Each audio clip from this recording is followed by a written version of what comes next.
At narito na nga ulit, nagbabalik ang inyong cooking ina na sa kasalukuyan ay nagpibrito ng buko. Aba, ay ano na namang trip to, cooking ina. Diyos ko, kumalma ka.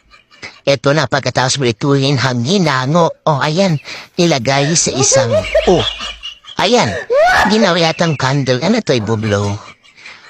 O, ayan, galing. Ginawa siyang panggatong para maluto ang pumpkin. Okay. After pakuluan ng pumpkin, hiniwa, kinuha ang laman. Very good. Mukhang ma-vitamins to pagkatapos kunin.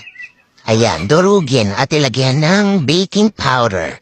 Wow, mukhang inspired na yun ang inyong cooking ina. At ayan naman ang kanyang mga molder, nilagyan ng seasoning para kunyari mabuo. At alam naman na natin na hindi yan matutuloy.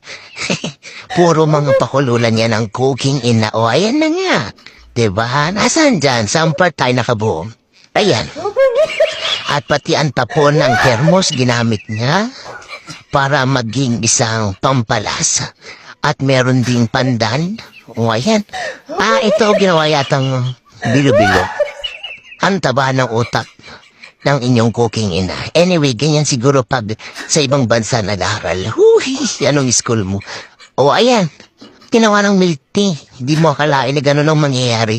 May pasago pa si madam. Nilagay na naman niya sa funnel na hindi naman nakatulong.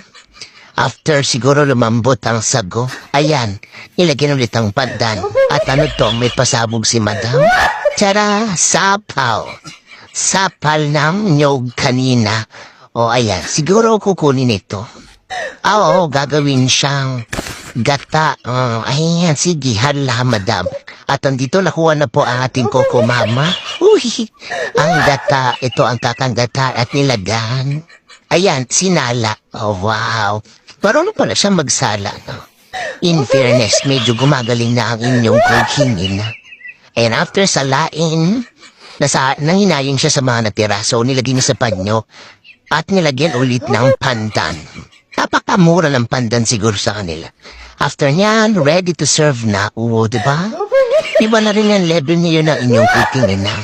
Pero hindi pa rin natin mag-gets kung saan ang patungo. Nagmukha tuloy itong kwek-kwek, no? Na may sauce. Anyway, nilagyan ng gata. Ano kayang lasa nito, no? Kakaiba.